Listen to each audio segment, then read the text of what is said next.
우리가 지난주에 5장 1절부터 11절까지 말씀을 통해서 주님을 맞이할 준비에 대한 그런 내용의 말씀을 나누었습니다.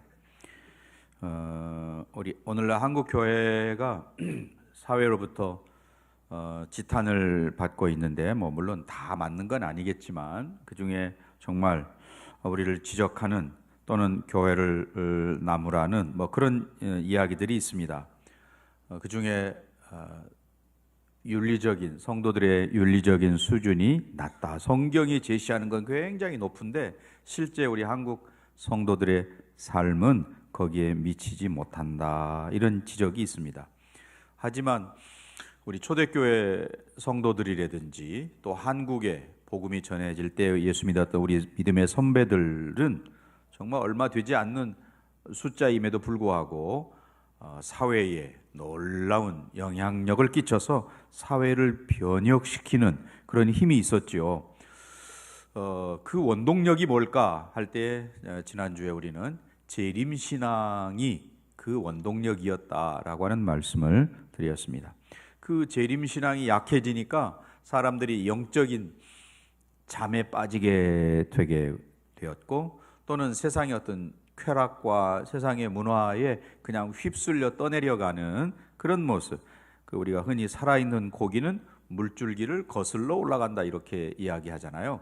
우리 신앙인들이 그렇게 돼야 되는데 그냥 같이 떠내려 가고 있다라는 것이었습니다. 그러다 보니까 예배에 참석하는 것도 또는 기도하는 것도 전도하고 선교하는 일에 집중하지 않게 되는 거죠. 네, 그래서 재림신앙으로 무장해야 된다 이런 말씀을 나누었습니다. 오늘은 12절부터 15절까지 말씀을 통해서 서로 덕을 세우는 건강한 교회에 대하여 말씀을 나누고자 합니다. 자, 우리 옆에 분들 축복하며 인사하겠습니다. 말씀에 큰 은혜 받으세요. 이 데살로니가 교회가 모범적인 교회요, 또 이상적인 그런 교회였다. 계속해서 우리가 살펴보고 있습니다. 그들 안에 믿음과 사랑이 충만하게 넘쳐났었고 정말 뜨거운 그런 열정을 가지고 신앙하는 사람들. 그래서 바울이 지적하기는 그들은 능력과 성령과 또 큰 확신 가운데 있었다 이렇게 이야기를 하죠. 그래서 정말 복음 안에서 크게 기뻐하고 또 신앙생활을 아주 활기차게 했고, 그 시대가 활기차게 할 수 없는 분위기잖아요. 예수 믿는 사람들을 막 핍박하고 심지어 잡아 죽이고 하는 그런 시대였기 때문에 이런 활기찬 신앙을 한다는 거가 쉽지 않습니다. 간혹 유튜브나 이런 데 가면 그 북한의 성도들이 기도하는, 이불을 뒤집어 쓰고 기도하는 그런 영상들도 혹시 볼 수 있습니다. 우리 특별히 대한민국에 있는 성도들을 위해서 기도하는 그런 내용들도 볼 수 있는데, 그 핍박과 또는 환난과 역경 속에서 신앙생활을 잘해서 그 소문이 나라 전체에 퍼지는 그런 일들이 있었습니다. 그래서 바울도 그 소식을 전해 듣고 너무 기뻤고, 그래서 계속 칭찬하면서 그 일을 계속 하세요 이런 격려를 했던 것을 우리가 앞에 4장에서 볼 수 있었습니다. 이제 5장 거의 마지막 부분을 향해서 가고 있거든요. 이제 데살로니가 전서의 끝부분쯤 왔는데, 이때 지금 바울은 교회 생활의 전반적인 일반적인 그런 내용을 이제 이야기하기 시작합니다. 5장 12절부터 공동체, 소위 그 교회 공동체를 어떻게 세워 갈 거냐에 대해서 이야기하는 그런 내용입니다. 요즘 우리는 극도의 개인주의 시대를 살고 있습니다. 그러다 보니까 신앙생활도 개인주의적으로 하는 그런 일들이 많아지죠. 1인 가구가 많아진다, 또는 결혼을 안 하려고 하는 그런 추세. 요즘은 식당에 가도 혼자 혼밥하는 혼밥 쪽이 많아지죠. 이렇게 식당에 혼자 간다는 게 참 쭈뼛쭈뼛하고 힘든 일이었는데 요즘은 뭐 저도 아무렇지 않게 혼자 가서 식사할 수 있는 그런 분위기가 되어버렸습니다. 그런데다가 뭐 1인 미디어를 더 사람들이 많이 좋아하고 하는 그런 모든 것들이 자기 좋을 대로 아니면 자기 유익에 따라서 이렇게 신앙하게 만드는 공동체가 약화되는 그런 모습. 이 코로나 이후에 더욱 그런 일들이 가속화되었죠. 그런 만큼 내가 속한 이 공동체를 위해서 무엇을 할 거냐라고 하는 것에 대해서 이제는 우리는 더 관심을 가져야 되겠다라는 것입니다. 바울은 지금 데살로니가 교회 성도들에게 어떻게 하면 하나님 기뻐하시는 공동체를 만들 것이냐라고 하는 것에 대해서 조언을 하는 그런 내용이 오늘 본문의 말씀이라고 할 수 있습니다. 우리가 보통 이 교회의 머리는 누구라고 고백하죠? 예수님. 예수님이 교회의 머리시다 이렇게 고백을 합니다. 그 예수님께서 머리가 되시는 까닭은 우리를 위해서 십자가에 죽으셨고 사망 권세 깨뜨리시고 부활하셔서 하늘 보좌 우편에서 지금도 우리를 위해서 기도하고 계시고 다시 오실 주님이시기 때문에 교회의 머리 되시고 우리는 이제 몸과 지체가 되어서 교회 구성원으로 주의 교회를 이루는 그런 사람들이 되었습니다. 자, 그런 은혜로 구원받은 저와 여러분들이라면 그 교회 공동체를 세워갈 때에 공동체 안에서 서로가 서로에게 덕을 세우는 그런 모습이어야 한다라고 하는 거죠. 어떻게 하나님 기뻐하시는 교회 공동체를 세울 거냐, 바울이 하는 이야기를 우리가 보아야 하겠습니다. 자, 12절 말씀을 우리 함께 읽어 보십시다. 형제들아, 우리가 너희에게 구하노니 너희 가운데서 수고하고 주 안에서 너희를 다스리며 권하는 자들을 너희가 알고. 지금 바울이 교회의 지도자들에 대해서 어떤 자세를 가져야 하느냐라고 하는 것을 제일 먼저 이야기하고 있다는 것이에요. 왜 제일 먼저 이야기할까? 우리는 보통 중요하면 먼저 이야기를 하는 거죠. 교회가 바로 서고자 한다면 지도자를 바로 세워주어야 할 것이기 때문에 그러하다. 이 12절에서 그것을 우리가 발견합니다. 그러니까 지도자를 흔들면서 그 교회 공동체가 건강할 수 없다는 거지요. 또는 지도자들을 흔들면서 하나님께서 복을 주시고 그 교회 안에 공동체 안에 역사하시기를 바랄 수 없다라는 겁니다. 사도행전 20장 4절에 가면 이 데살로니가 교회의 지도자에 대한 이름이 나오는 것을 볼 수 있습니다. 데살로니가 사람 누구입니까? 아리스다고와 세군도라는 이름이 나오죠. 그러니까 아마 이분들이 그 데살로니가 교회의 지도자였으리라 이렇게 보는데요. 그 데살로니가 교회의 지도자들과 성도들 간에 어떤 문제가 있었음을 알 수 있어요. 근데 그게 정확하게 뭐냐는 우리가 모르겠는데 그러한 부분들에 대해서 지금 이야기하는 겁니다. 자, 12절 제가 읽고 여러분이 13절을 한번 읽으시기 바랍니다. 형제들아, 우리가 너희에게 구하노니 너희 가운데서 수고하고 주 안에서 너희를 다스리며 권하는 자들을 너희가 알고.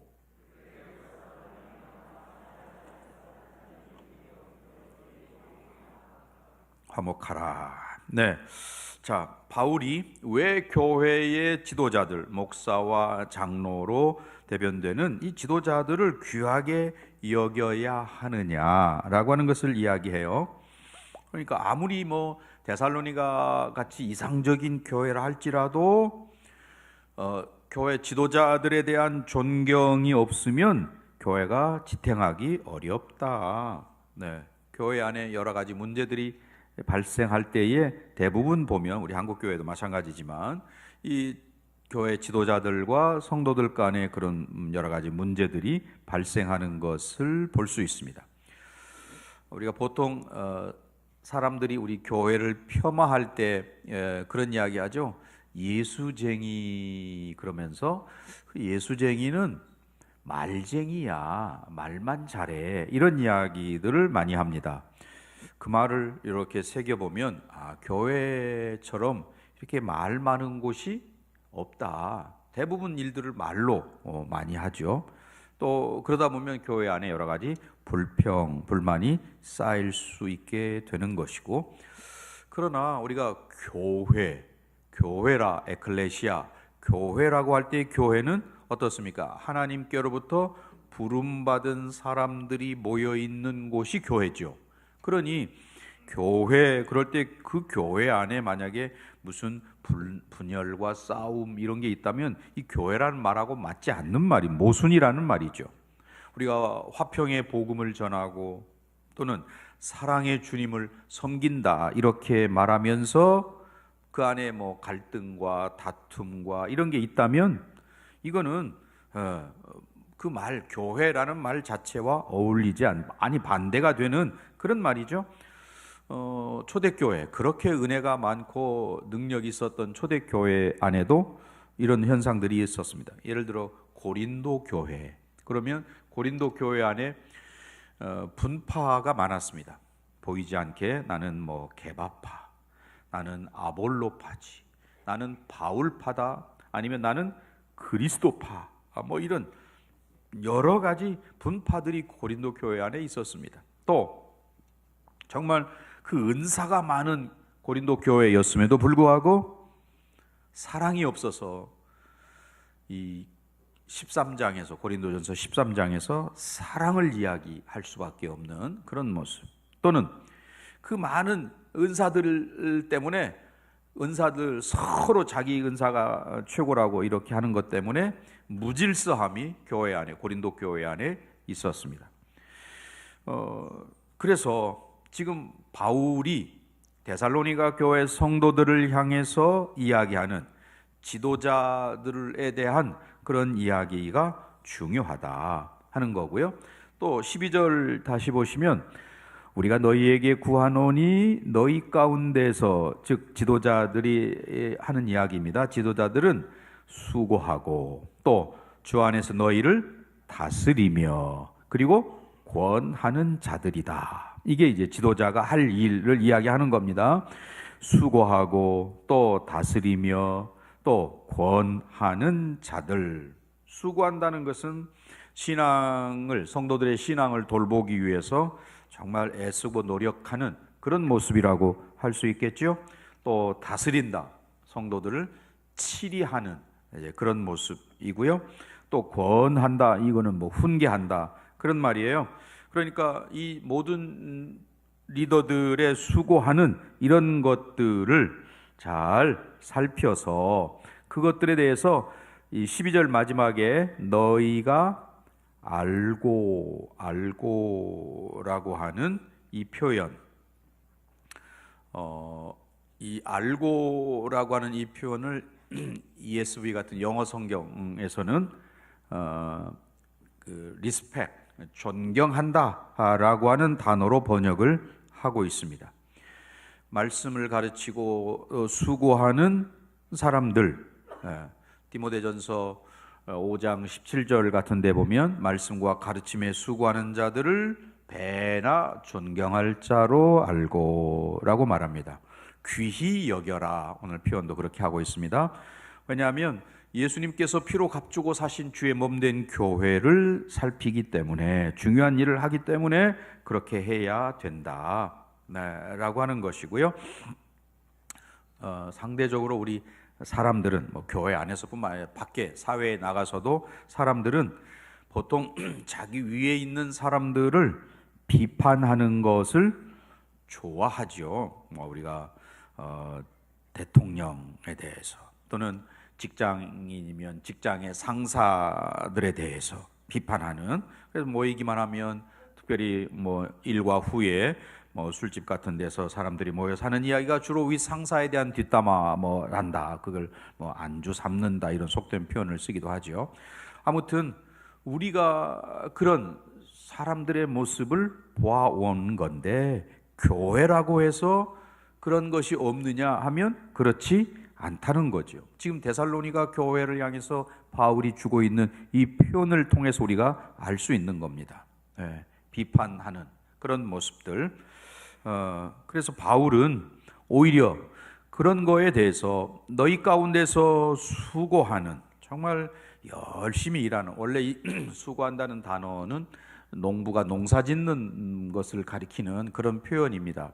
농사 짓는 농부의 모습 뭐 우리가 잘 알지만 새벽부터 일어나서 밤늦게까지 씨를 뿌리고 뭐 거두고 또 거름을 주고 또 피를 골라내고 뭐 여러 가지 일들을 계속해서 끊임없이 수고하는 그런 일들이죠.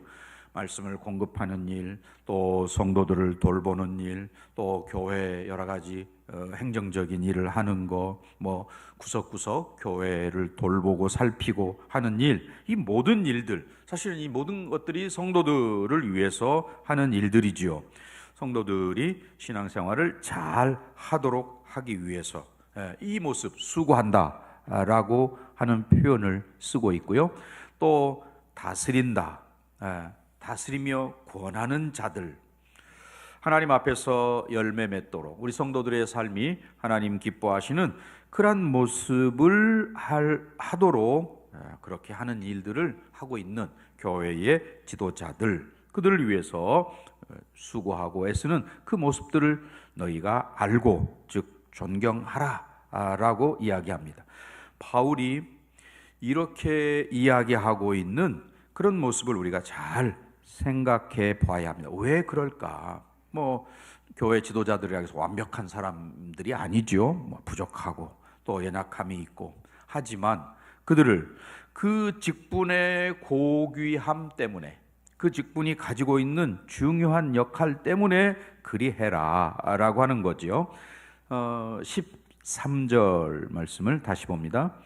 그들의 역사로 말미암아 사랑 안에서 가장 귀히 여기며 너희끼리 화목하라. 네, 이 부분을 현대인의 성경으로 제가 한번 읽어봅니다. 여러분을 위해 일하는 그들을 존경하고 사랑하며 서로 화목하게 지내십시오. 이렇게 번역을 해놓았습니다.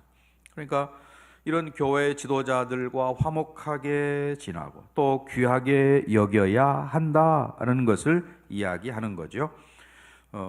사도 바울이 이런 일들을 사실은 본인이 직접 경험한 사람입니다.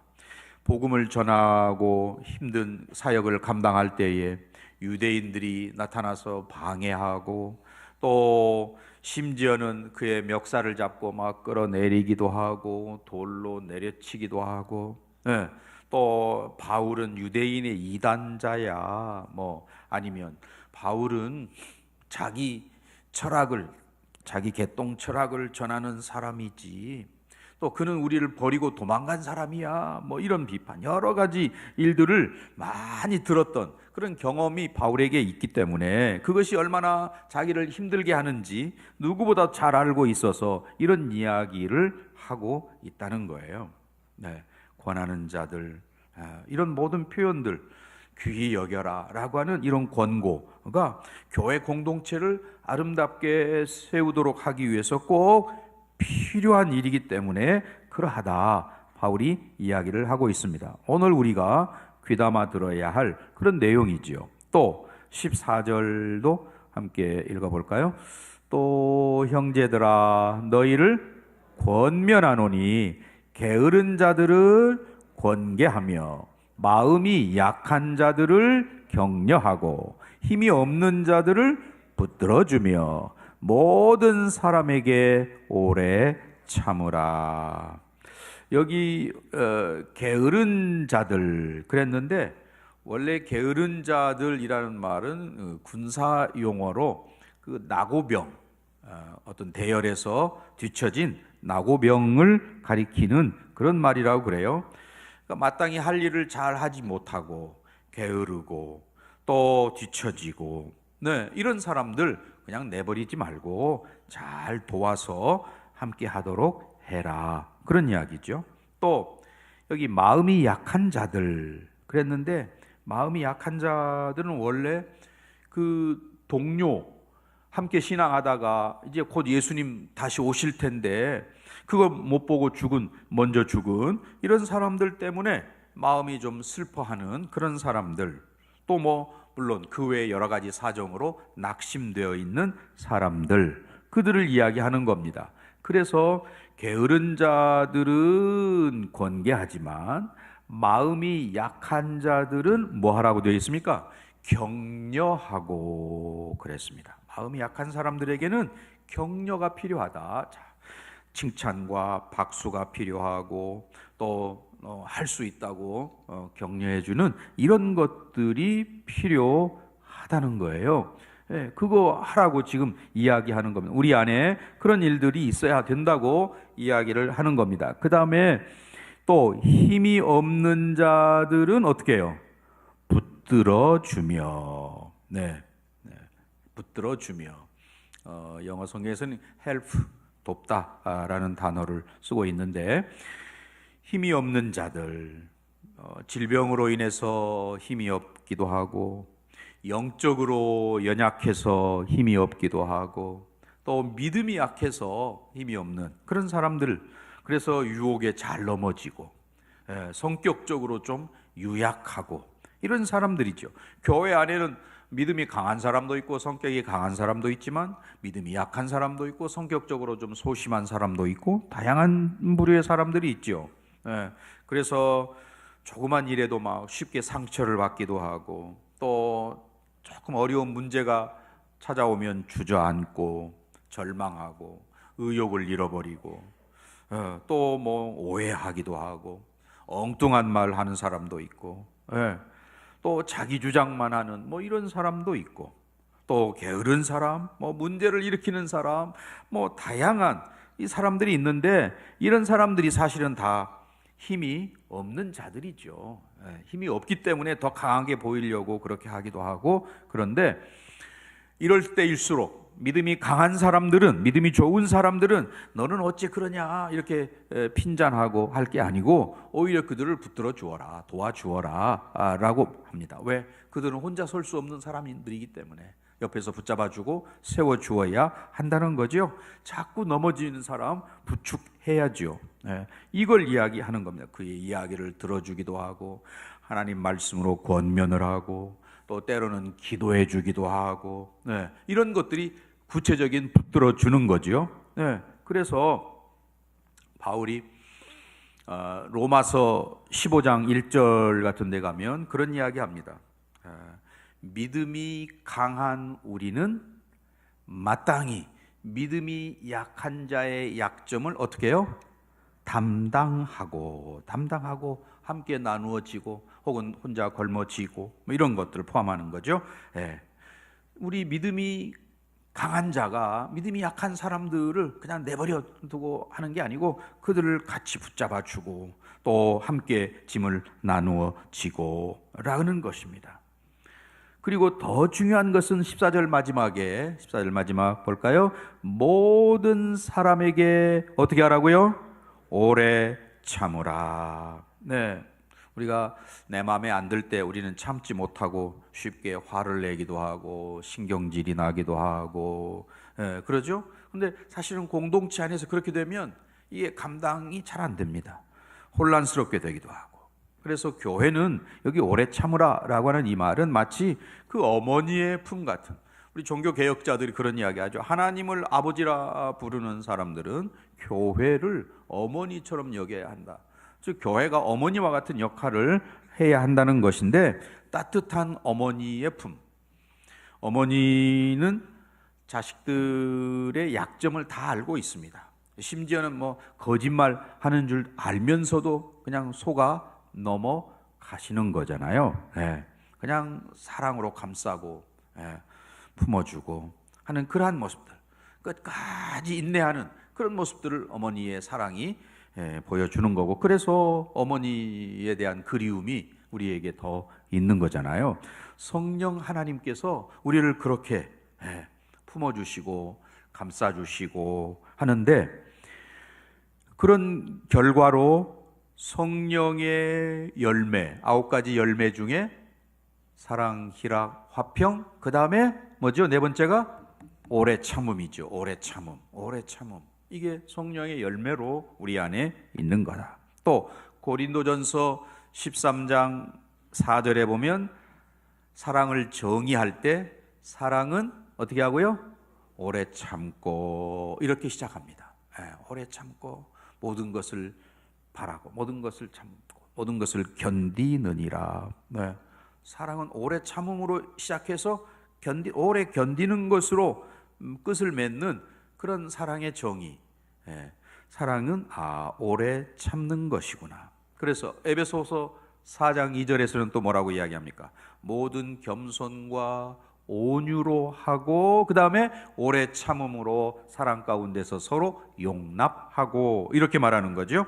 그러니까 교회를 세우는 이 일은 뭐 목회자만 혼자 할 수 있는 일도 아니고, 장로님들만 혼자 할 수 있는 게 아니고, 또는 뭐 유력한 교회의 어느 몇몇 분들이 하는 일이 아니고, 우리 회중 전체가, 성도 전체가 서로를 사랑으로 돌보고 또 오래 참고 훈계하고 이러는 가운데 이 공동체가 튼튼하게 세워져 간다는 거죠. 그런 점에서 오늘 저와 여러분이 튼튼한 공동체를 세우는데 내가 변해야 할 일, 내가 할 일은 뭐냐 하는 것을 찾아야 될 줄로 그렇게 믿습니다.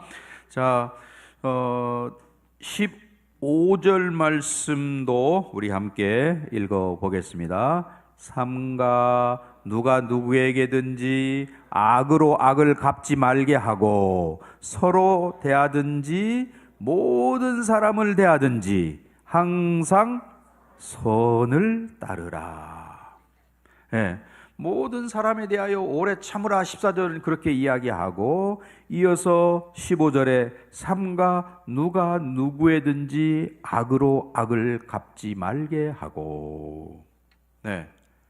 이 말씀 정말 성경이 우리에게 가르치는, 원수 갚는 게 너에게 있지 않다. 누구에게 있다는 말이에요? 하나님께 있다는 거죠. 우리가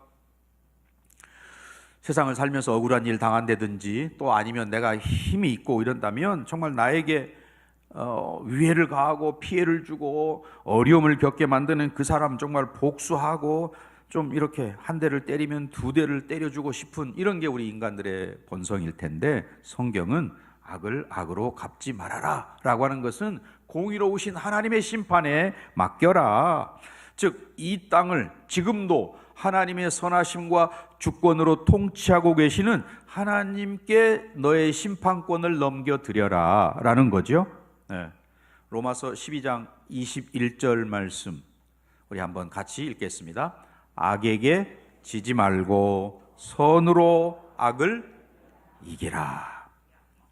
자, 결론의 말씀을 맺고자 합니다. 사도 바울이 오늘 이 본문의 말씀 12절부터 15절까지 말씀, 우리에게 교회 공동체를 어떻게 하는 게 건강하게 세우는 거냐라고 하는 것을 이 교회 일이라는 게 누구 한 사람의 일이 아니잖아요. 우리 전체 모든 성도들의 일인데, 그걸 뭐 지도자 몇 사람에게 맡기고 나는 그저 뭐 구경이나 하지, 이렇게 안 된다는 거예요. 내가 먼저 변해야 공동체가 변화된다는 사실입니다. 그만큼 우리는 공동체를 정말 하나님 기뻐하시는 그런 공동체로 만들기 위해서는 내가 먼저 변해야 되는데, 오늘 여기 12절부터 15절까지 말씀하고 있는 이 내용 속에 내가 해당되는, 내가 고쳐야 할 말씀은 뭔가 라고 하는 것을 여러분들이 각각 찾아서 정말 서로 덕을 세우는 건강한 교회를 만들기 위해서